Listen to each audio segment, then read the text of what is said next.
você, que bom podermos estar juntos mais uma vez para louvar e bendizer o nome do Senhor. Vamos orar?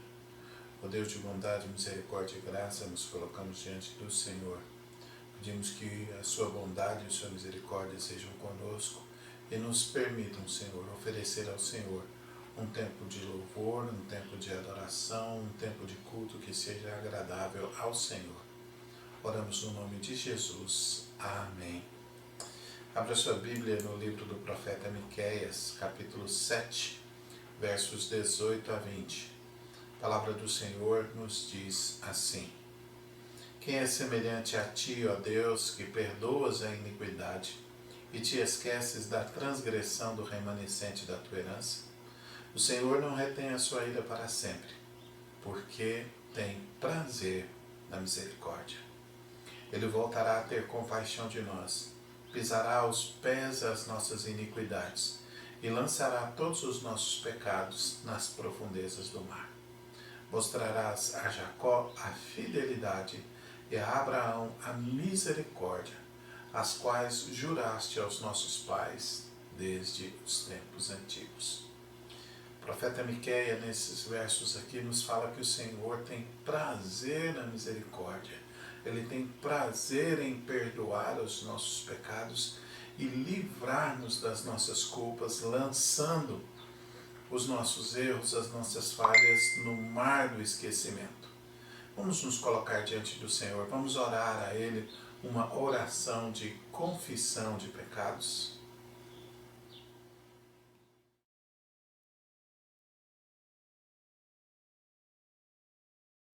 Oremos então. Pai, Deus querido, nós mais uma vez, ó Deus, nos achegamos a Ti, ó Deus, com o nosso coração, ó Deus, entregue, ó Deus, ao Senhor. Ó Deus, o Senhor que conhece todas as coisas, o Senhor que sonda, ó Deus, esse coração, sabe de todos os caminhos, conhece todos os nossos pensamentos, nossas atitudes. Ó Deus, e nós confessamos ao Senhor, ó Deus, os nossos pecados. Ó Deus, sabemos, ó Deus, que muitas coisas desagradamos ao Senhor, mas, ó Deus, confiamos no Teu perdão, confiamos, ó Deus, na Tua graça, ó Deus, confiamos na bondade do Senhor, ó Deus. Por isso, ó Pai, nós nos achegamos a Ti. Limpa-nos, ó Deus, perdoa-nos, ó Deus, e cria em nós, ó Deus, um coração, ó Deus, cheio de amor, cheio, ó Deus, de disposição para Te servir, para Te obedecer, para, ó Deus, agradar o Senhor em todos os nossos caminhos. Em nome de Jesus, ó Deus, é que nós pedimos, ó Pai, e agradecemos. Amém. Vamos cantar ao Senhor, agradecendo a Ele pelo perdão, pela misericórdia do Senhor derramada sobre as nossas vidas.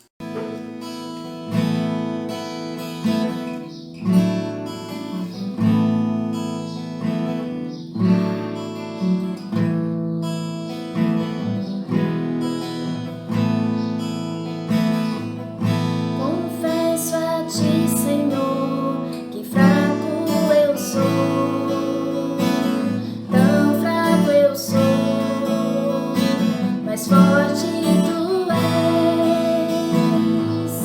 Eu venho a Ti, Senhor, sem nada pra dar, só quero pedir, vem me ajuda-me, ó Deus.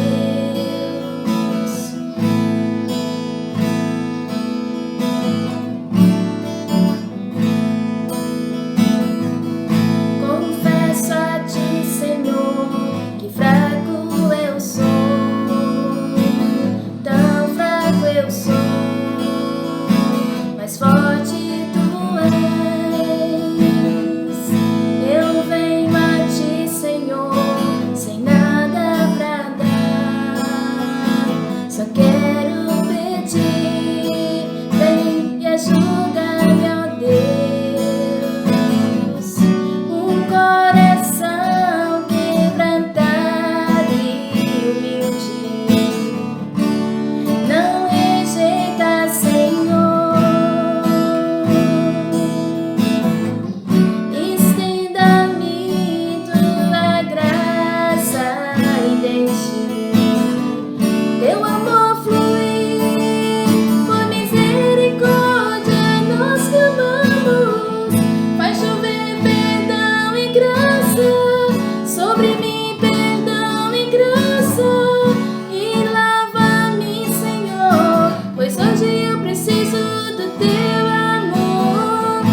Obrigado, Deus Santo, porque o Senhor perdoa os nossos pecados, nos livra, Senhor, das nossas culpas.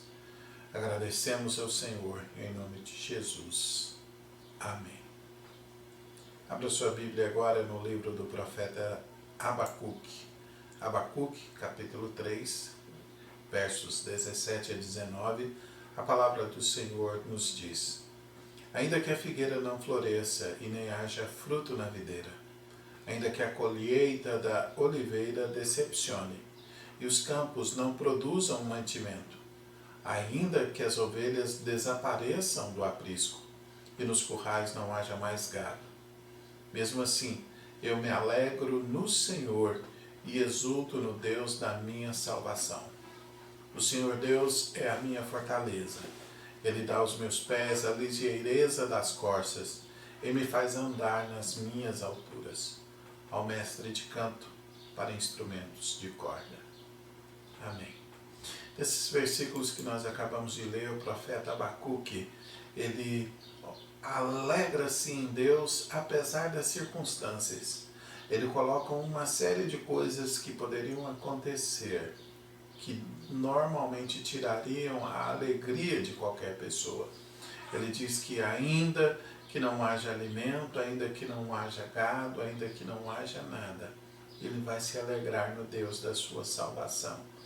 O espírito dele, a alma dele vai se alegrar no Senhor, porque o Senhor é o único que pode, apesar das circunstâncias, nos alegrar, nos trazer a verdadeira alegria, a alegria perene, aquela que não vai embora quando as circunstâncias mudam. Por isso, ele louva o Deus da sua salvação. Vamos nós também louvar ao Senhor?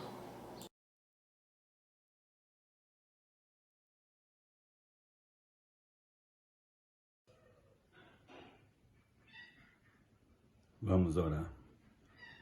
Pai bondoso, Pai celestial, nós aqui, ó Deus, reunidos, ó Pai, na presença do Senhor, queremos, ó Deus, ter uma vida de adoração ao Senhor, não só hoje, mas em todo o tempo que viver aqui na terra. Pai, nós te adoramos, ó Deus, pela tua bondade, te adoramos, ó Deus, porque o Senhor Deus é fiel e justo, ó Deus, para aqueles que te buscam, em espírito e em verdade, ó Pai. Pai, nós queremos, ó Pai, te agradecer pelo que o Senhor tem feito em toda a nossa família, pelo que o Senhor tem feito, ó Deus, por nós. Nós também, ó Deus, te adoramos em espírito e em verdade, ó Deus, pelo amor que o Senhor tem conosco, ó Deus, pela tua misericórdia, ó Deus, que o Senhor tem conosco. Te adoramos, ó Deus, por tudo que o Senhor tem feito a nós. Te adoramos, ó Deus, porque o Senhor, ó Deus, está no controle de todas as coisas, ó Pai. Obrigado, Jesus, por tudo. Em nome de Jesus, ó Pai, nós oramos, ó Deus, te agradecemos por tudo. Amém. Com esta mesma alegria manifestada pelo profeta, vamos cantar ao Senhor, vamos adorá-lo com a nossa voz, com as nossas canções.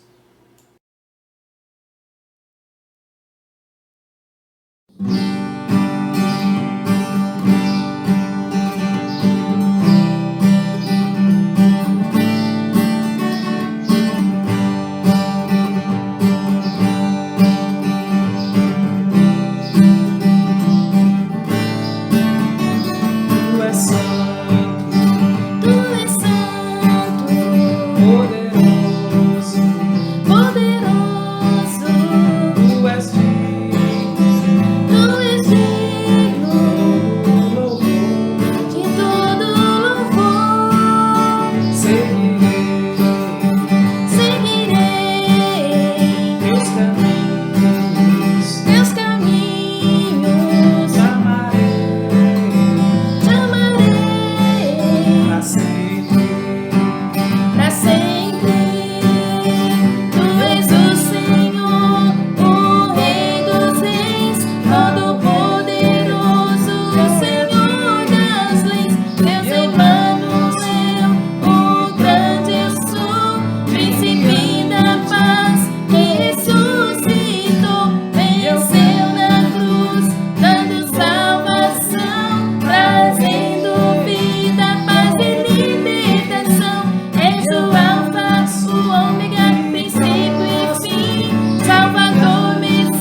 da paz que ressuscitou, venceu na cruz, dando salvação, trazendo vida, paz e libertação. És o Alfa, o Ômega, princípio e fim, Salvador, Messias, Tu és tudo pra mim. Tu és meu Deus de paz, quero viver minha vida em Ti.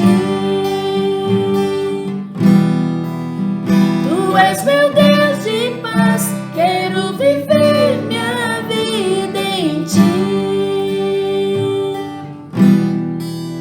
Tu és meu Deus de paz, quero viver minha vida em Ti. Amém.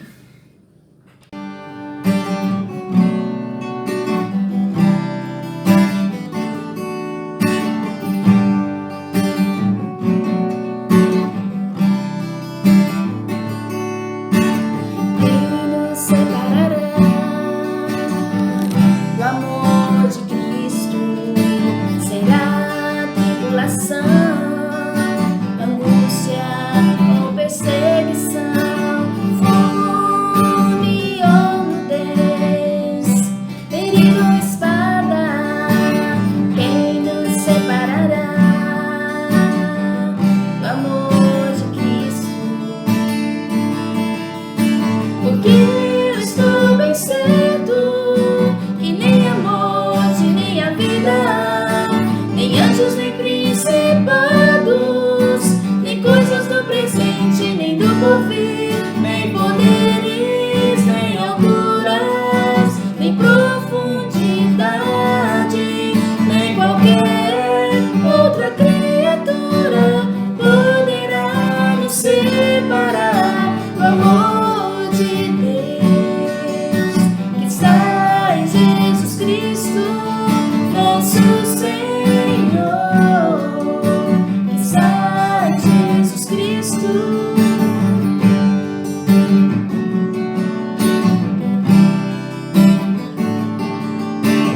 Quem nos separará do amor de Cristo? Será tribulação, angústia ou perseguição, fome ou nudez, perigo ou espada? Quem nos separará do amor de Cristo?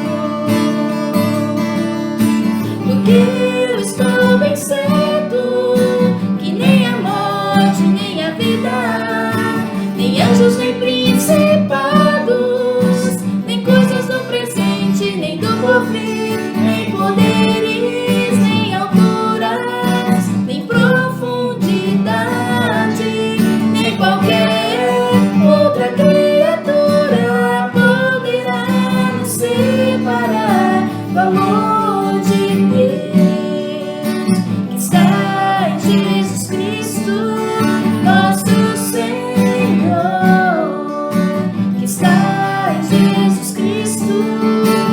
Nada, nada poderá nos separar do amor de Deus que está em Jesus Cristo, nosso Senhor, que está em Jesus Cristo. Nada. Amém.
Jesus,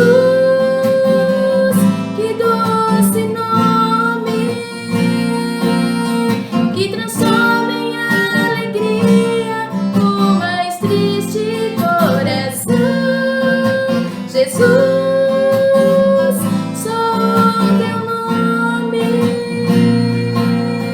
é capaz de dar ao homem salvação. Jesus, que doce nome, que transforma em alegria o mais triste coração.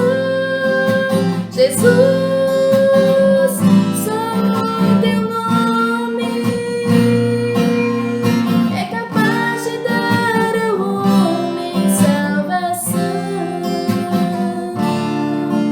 É capaz de dar ao homem salvação. Senhor amado, em nome de Jesus, ó Pai, nós queremos, ó Deus, entregar nas Tuas mãos, ó Deus, esse louvor, entregar, ó Deus, cada cântico, ó Deus, para a honra e glória do Teu nome. É muito bom, ó Deus, podermos cantar louvores ao Teu nome. É muito bom, ó Deus, podermos Te glorificar, Te exaltar, ó Deus. Tu és Deus grande, maravilhoso, misericordioso, aquele a quem nós amamos, a quem servimos. Em nome de Jesus, ó Deus, receba, Senhor, cada louvor, para a honra e glória do Teu nome, Senhor. Nos ensine, ó Deus, a Te louvar todos os dias. Nos ensine, ó Deus, a Te buscar, a Te honrar, a Te glorificar, ó Pai, com a nossa vida, com o nosso falar, com o nosso andar, com o nosso proceder, ó Deus. A nossa vida possa ser um constante louvor ao Senhor, ó Pai. Em nome de Jesus, ó Deus, nós oramos e Te agradecemos por tudo. Amém. Amém. Glória a Deus. Vamos passar então à ministração da palavra. Quero convidar você a abrir a sua Bíblia na carta de Paulo a Tito, capítulo de número 3. Carta de Paulo a Tito, capítulo de número 3. Vamos ler? Assim diz a palavra do Senhor. Lembre a todos que se sujeitem aos governantes e às autoridades, que sejam obedientes e estejam prontos para toda boa obra, que não difamem ninguém, que sejam pacíficos, cordiais, dando provas de toda cortesia para com todos.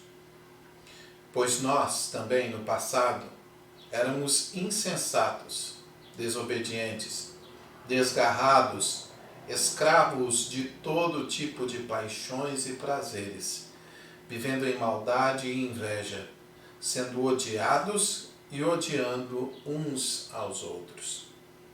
Mas quando se manifestou a bondade de Deus, nosso Salvador, e o seu amor por todos nós, Ele nos salvou, não por obras de justiça praticadas por nós, mas segundo a sua misericórdia.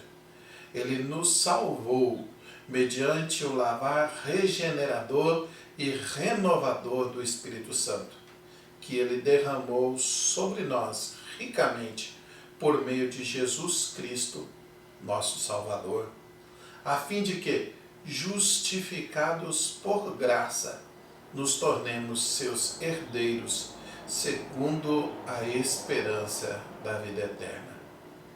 Amém. Vamos orar? Ó Deus santo e bendito, no nome de Jesus, estamos diante da sua santa palavra, Deus. Pedimos a Deus que o nosso coração seja terra fértil, Senhor Deus, onde a semente da Tua palavra brote e frutifique, ó Deus.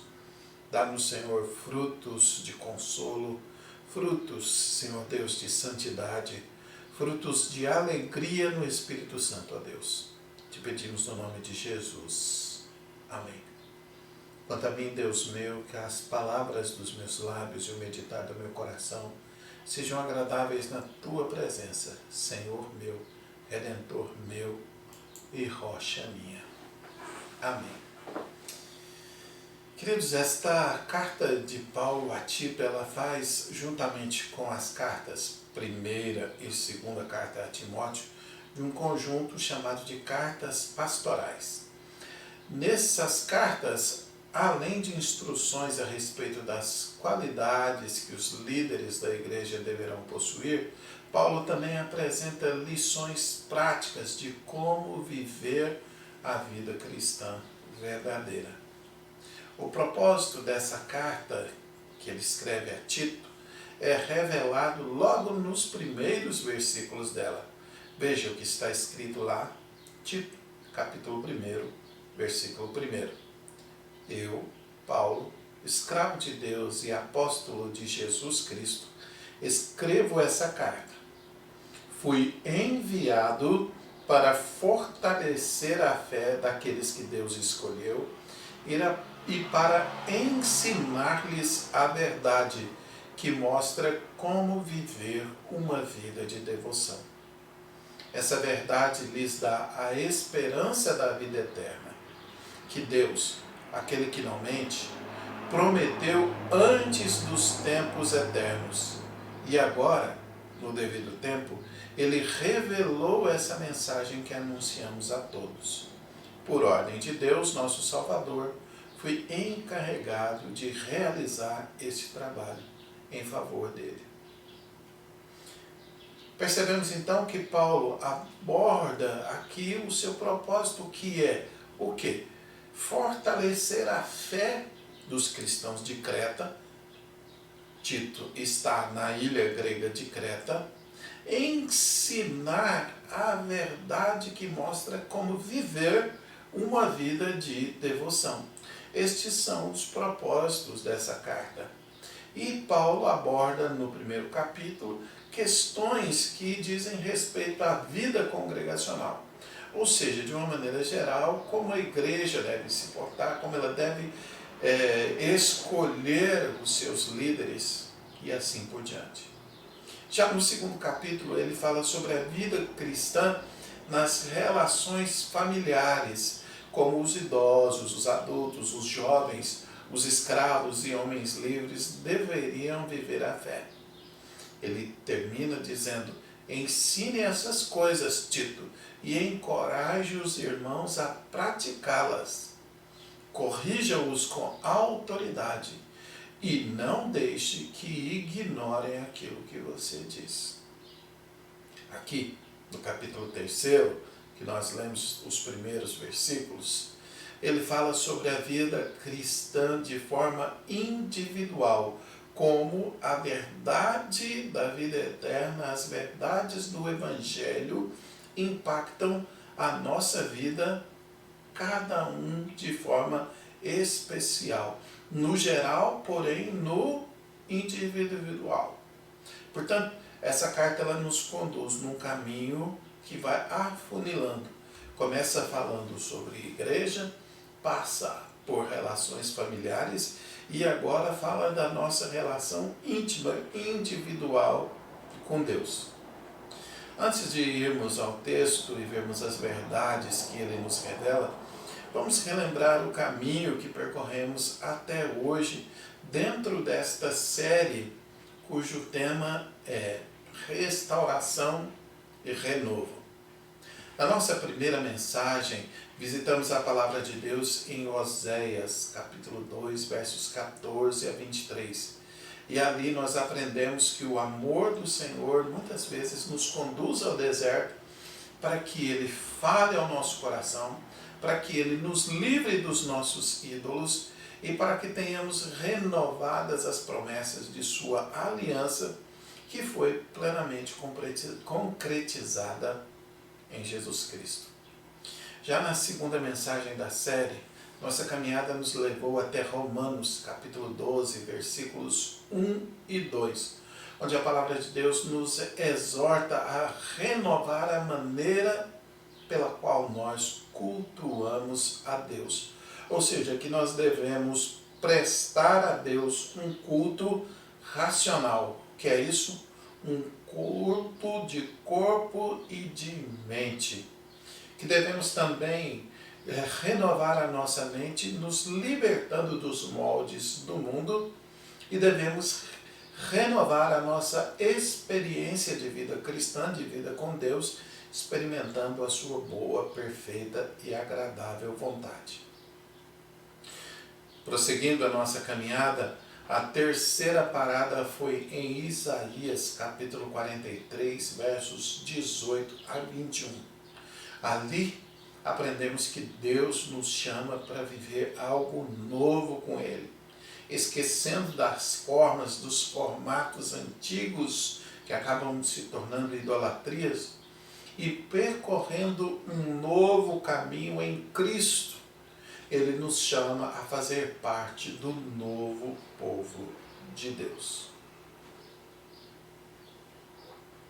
No último domingo nós tivemos a quarta mensagem desta série.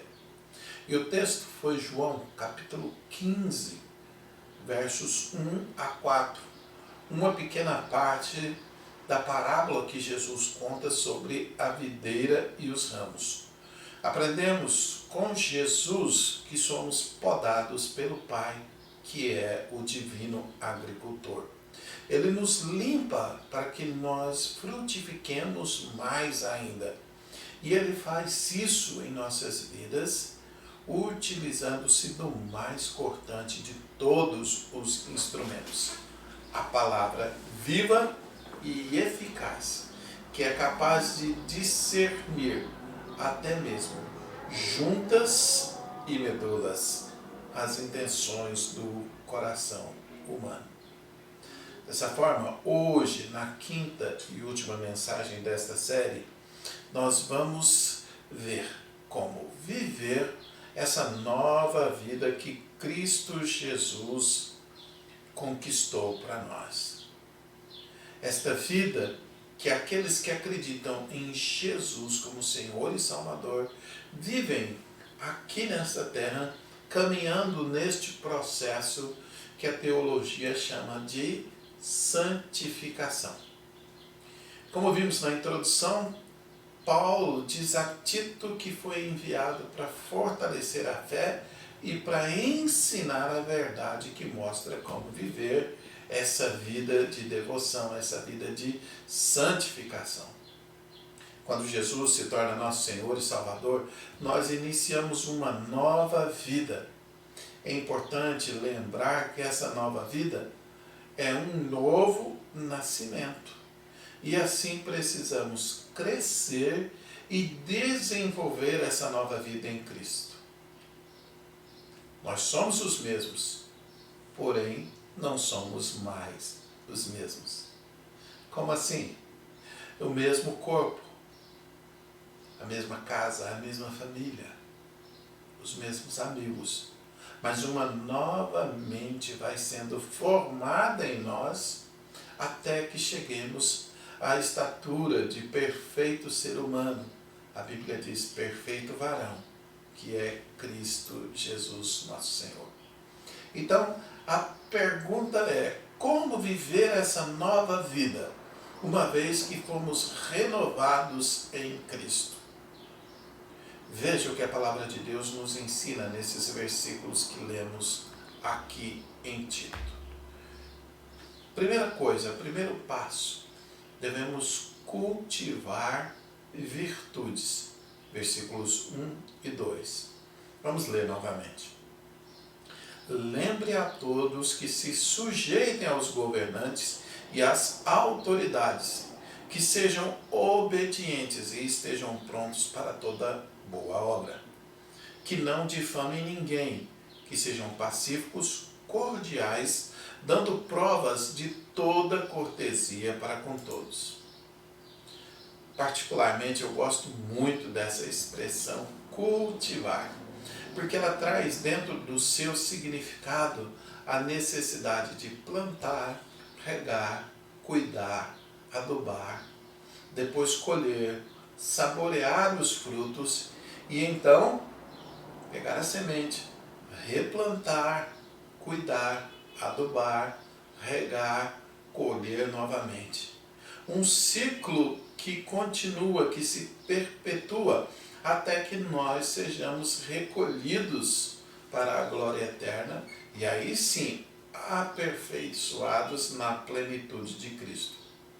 Mas enquanto estamos aqui neste mundo, infelizmente é luta, é trabalho, é suor.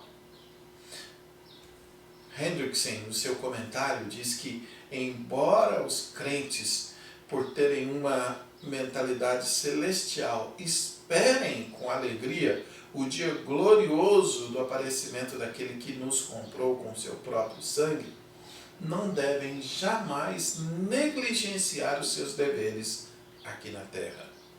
E Tito deve lembrar a comunidade de Creta disso, a fim de que em todo o tempo os cretenses e também nós sejamos bons cidadãos, bons vizinhos. Paulo menciona nesses 2 versículos que lemos uma série de 7 virtudes que nós devemos buscar cultivar. Antes de ver essa lista de virtudes, é bom lembrar que Tito está em Creta, a maior ilha da Grécia. E toda aquela região, nos tempos de Paulo, está sob o domínio do Império Romano. Alguns historiadores, como Políbio e Plutarco, revelam que os cretenses estavam muito impacientes e enfurecidos com o jugo dos romanos, com o governo romano. Portanto, a primeira e segunda virtudes que Paulo menciona a Tito formam um par que se interliga. Veja quais são. Primeira, sujeição às autoridades. E a segunda, obediência. Sujeição e obediência a Deus e a quem de direito são princípios que estão ligados ao 5º mandamento do Decálogo.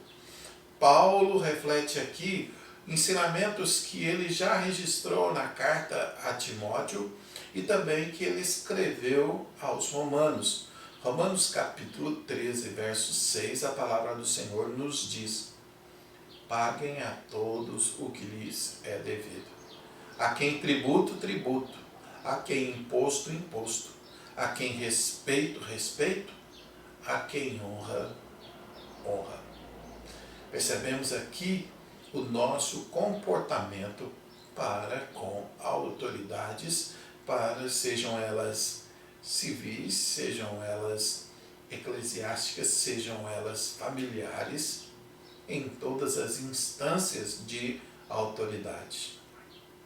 Nas palavras do próprio Senhor Jesus, nós vemos: deem a César aquilo que é de César e a Deus aquilo que é de Deus.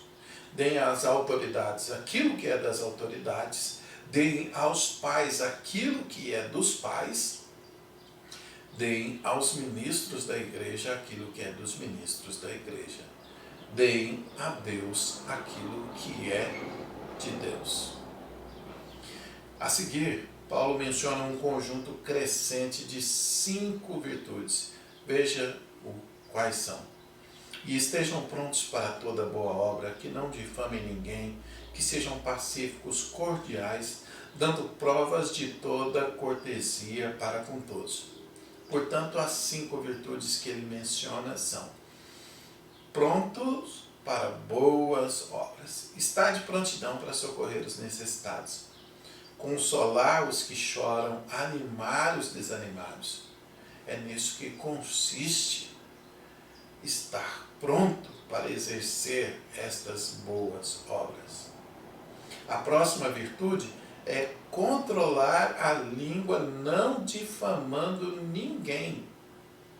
Já o salmista, no Antigo Testamento, Salmo 15, a palavra do Senhor diz que o cidadão do céu é, verso 3, aquele que não difama com sua língua, não faz o mal ao próximo e nem lança injúria contra o seu vizinho. Devemos lembrar que o Senhor Jesus diz no Sermão do Monte que ouviste o que foi dito aos antigos: não matarás.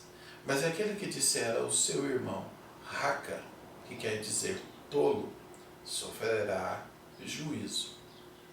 Tiago também nos adverte em sua epístola sobre os perigos da língua, e ele a chama de um fogo, uma fagulha, que é capaz de colocar em chamas toda uma floresta.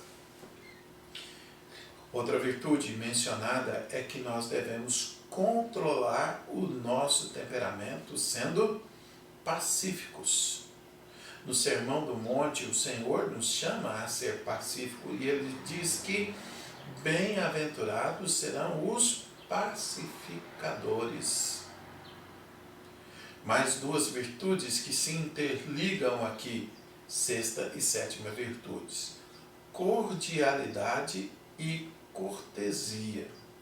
O final do versículo 2 diz que sejam pacíficos, cordiais, dando provas de toda cortesia para com todos. Esse para com todos aí é complicado, né? É para com todos mesmo. Até mesmo aquelas pessoas de temperamento difícil. Até mesmo aquelas pessoas que não são cordiais ou corteses conosco.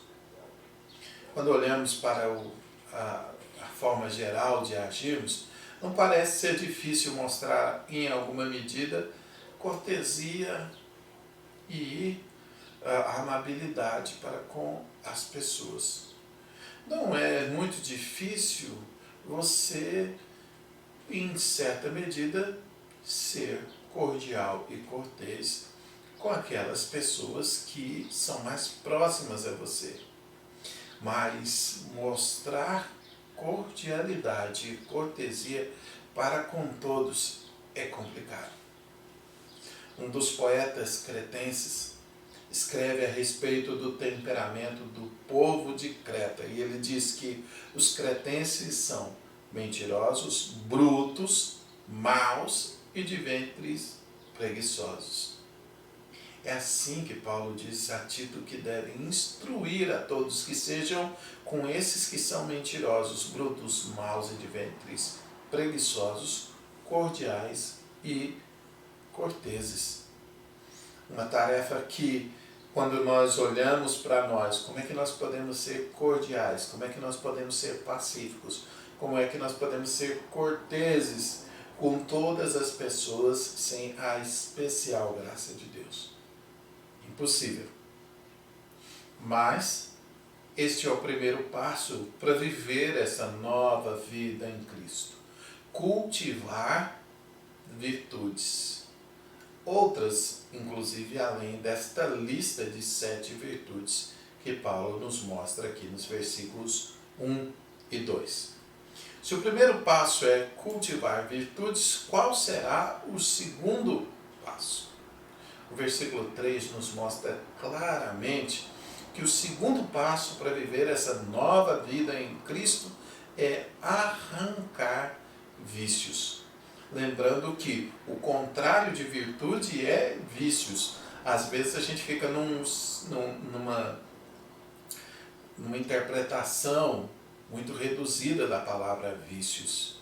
Vícios é tudo aquilo que é contrário a virtudes. E não somente bebida, e não somente jogo ou outros comportamentos que são compulsivos na natureza humana. Veja o que o versículo 3 nos diz. Pois nós também no passado éramos insensatos, desobedientes, desgarrados, escravos de todo tipo de paixões e prazeres, vivendo em maldade e inveja, sendo odiados e odiando uns aos outros. Paulo traz agora uma lista de 7 comportamentos inadequados que devemos evitar a todo custo, que devemos arrancar do nosso modo de vida, porque esses comportamentos são como ervas daninhas. Erva daninha ninguém precisa plantar, ela simplesmente aparece. E se não arrancar, ela toma conta de tudo e sufoca tudo.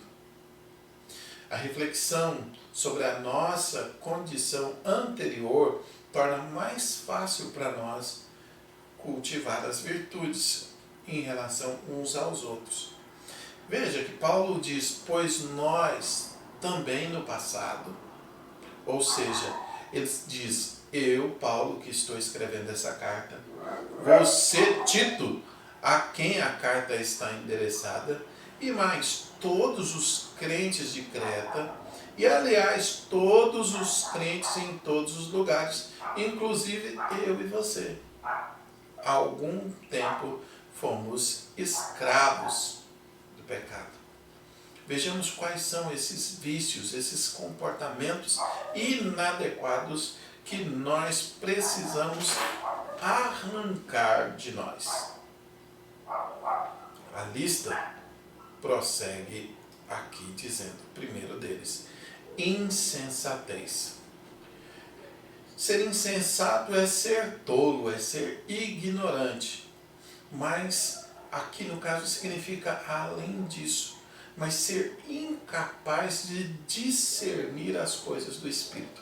Nós devemos sempre olhar e procurar enxergar as coisas ao nosso redor com bom senso, com sensatez, evitando a tolice, evitando comportamentos inadequados. Veja, o próximo item dessa lista é a desobediência. E aqui desobediência te diz respeito à autoridade divina, à autoridade humana, aos pais, aos ministros da igreja, enfim, todo tipo de autoridade.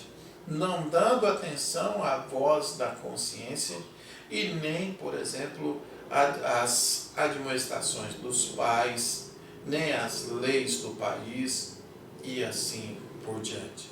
É desse tipo de desobediência que Paulo está falando. E nós precisamos substituir desobediência por obediência.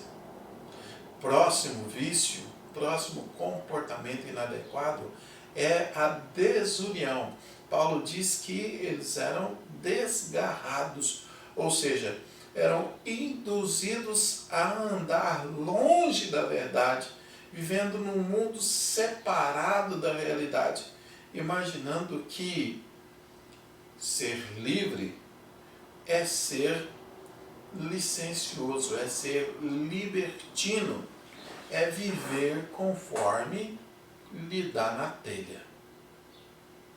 Devemos também arrancar de nós todos os prazeres e paixões impuros. Não devemos permitir que esses desejos maus assumam o controle da nossa vida e da nossa conduta. Quantas pessoas se perdem ao longo da vida por deixar-se levar por esses comportamentos impuros? Quantas famílias nós temos destruídas pela traição, pelo adultério, por problemas com prazeres impuros? Enfim, aqui nós chegamos nas três últimas coisas que Paulo diz que nós não devemos permitir na nossa vida, que nós devemos arrancar: maldade, inveja e ódio. Maldade não é simplesmente perversidade, mas é uma disposição mental para praticar o mal. Nós sabemos que a nossa natureza é corrompida pelo pecado e que sempre a gente olha com o pior jeito de olhar na maioria das vezes. Mas nós devemos, pela mediação do Espírito Santo, mudar isso em nós, arrancar a maldade de nós. Devemos arrancar também a inveja. A palavra inveja, no nosso português, ela provém do latim invedeo, que significa olhar contra, ou seja, olhar com má disposição contra outra pessoa por causa daquilo que ela possui. É não somente querer ter um igual, mas não querer que aquela pessoa tenha o que tem. Todas essas coisas, o ódio que sente por alguém, o ódio que você provoca em alguém, deve ser erradicado. Todas essas coisas fazem parte da natureza do velho homem e é preciso estar vigilante para que elas não brotem novamente no nosso coração. São sementes adormecidas dentro de nós que precisam apenas de um estímulo para virem à luz. E devemos estar de olho ao menor broto de cada uma delas. Devemos arrancar do nosso coração para que não cresça. Como fazer isso? Como viver essa vida nova em Cristo Jesus, cultivando virtudes e arrancando vícios? Isso é o que os versículos 4 a 7 nos mostram. Vivendo no Espírito Santo. Versículo 4. Mas quando se manifestou a bondade de Deus, nosso Salvador, e o seu amor por todos, Ele nos salvou, não por obras de justiça praticadas por nós, mas segundo a sua misericórdia. Ele nos salvou mediante o lavar regenerador e renovador do Espírito Santo, que Ele derramou sobre nós ricamente por meio de Jesus Cristo, nosso Salvador, a fim de que, justificados por graça, nos tornemos seus herdeiros, segundo a esperança da vida eterna. Perceba as grandes verdades que esses versículos dizem. Éramos escravos dos nossos vícios, ou seja, dos nossos maus comportamentos. Lembre-se, vícios são o contrário de virtudes. E então Deus manifestou a sua bondade para conosco. Vamos ler novamente o verso 4. Mas Deus se manifestou. Quando Deus manifestou a sua bondade, Deus, nosso Salvador, e seu amor por todos nós.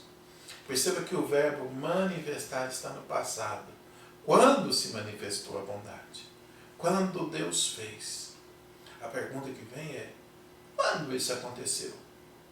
Quando é que a bondade de Deus e o seu amor foram manifestados por nós?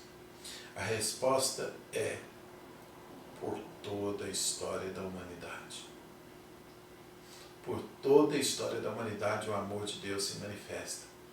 Antes da criação, no pacto da redenção, se manifestou também nas bênçãos da criação e nos pactos firmados com o ser humano.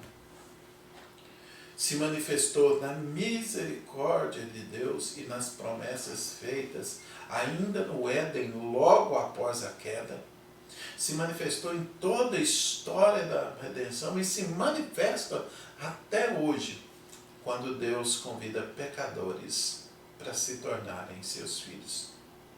Mas, sem dúvida alguma, a plenitude dessa bondade de Deus, a plenitude da manifestação da bondade e do amor de Deus se deram em Jesus Cristo e na sua morte e ressurreição.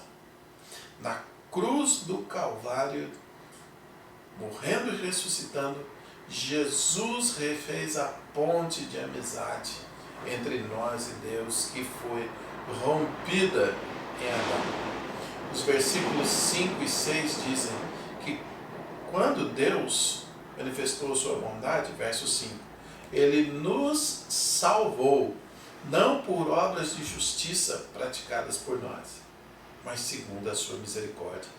Ele nos salvou mediante o lavar regenerador e renovador do Espírito Santo, que Ele derramou sobre nós ricamente por meio de Jesus Cristo, nosso Salvador.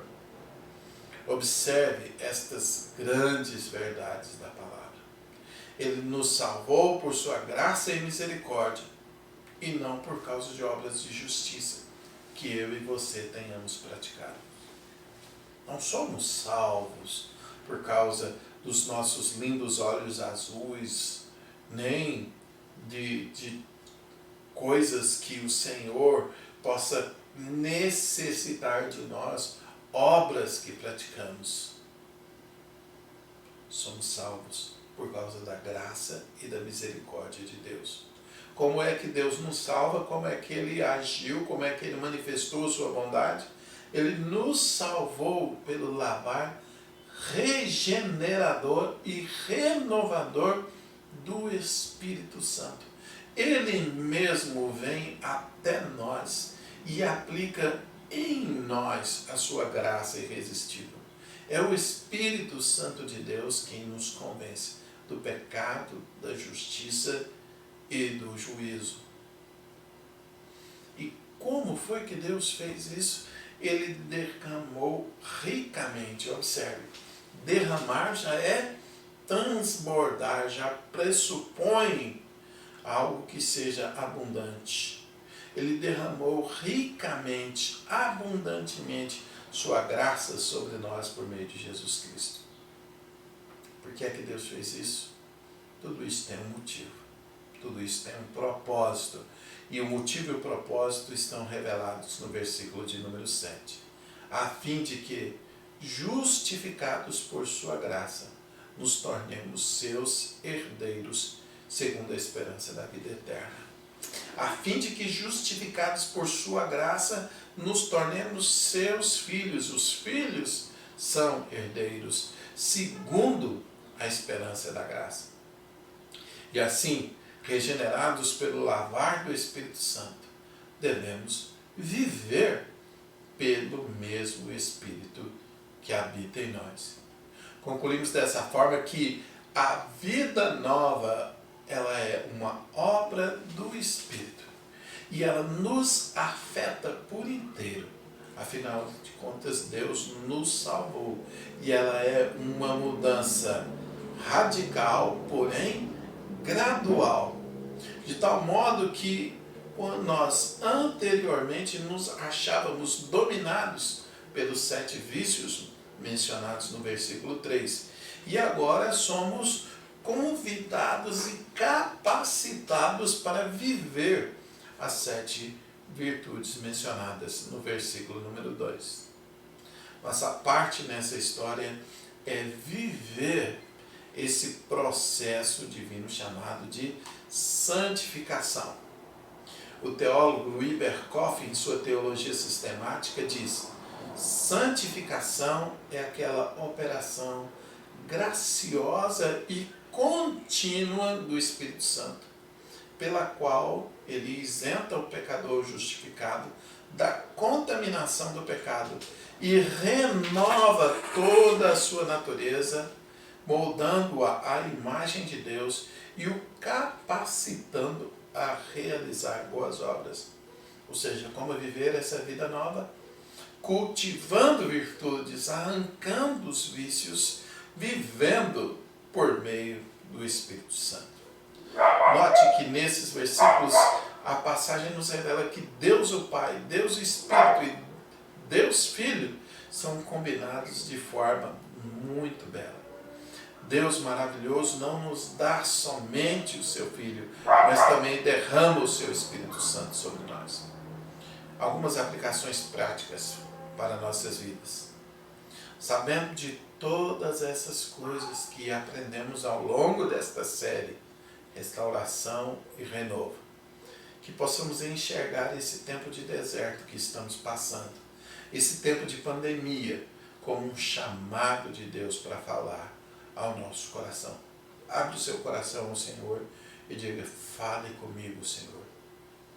Fala ao meu coração. Eu quero ouvir a sua voz. Sabendo disso, que nós possamos renovar a nossa mente e o nosso culto a Deus, adorando Ele de forma integral, corpo e mente, e assim possamos experimentar a sua boa, perfeita e agradável vontade. Ore ao Senhor e diga: renova minha mente, Senhor. Renova minha forma de cultuar o Senhor. Eu quero cultuar ao Senhor não exteriormente, mas eu quero cultuar em espírito e em verdade. Que possamos ver que em Jesus Cristo, Deus está fazendo coisa nova. Ele está formando um novo povo. Que nós suportemos com alegria as podas que Deus tem feito em nossas vidas. Lembremos que Ele arranca e limpa brotos e outras folhas, não por maldade, mas para que nós possamos frutificar ainda mais para Ele e assim termos ainda mais alegria em nós mesmos. Por fim, que possamos cultivar virtudes, arrancar vícios e comportamentos inadequados de nós. E assim, vivendo no amor do Pai, na graça do Filho e na santificação do Espírito Santo, gozemos de toda essa nova vida, de todo esse renovo, de toda esta restauração que Deus está fazendo em toda a terra, está fazendo na sua igreja, está fazendo em mim, está fazendo em você. Vamos orar? Deus Santo e Bendito, nós te agradecemos por esse tempo que passamos juntos aqui, por esse tempo, Senhor, meditando na sua palavra. Pedimos que ela seja aplicada aos nossos corações, ó Deus. Pedimos que ela gere em nós restauração e renovo, gere alegria e esperança, ó Deus. Gere fé e gere, Senhor Deus, sobretudo, compromisso com o Senhor. Pedimos que o Senhor, através do seu Santo Espírito, console os corações enlutados, fortaleça os corações desanimados, que o Senhor anime, Senhor, a todos nós para vivermos essa vida nova em Cristo.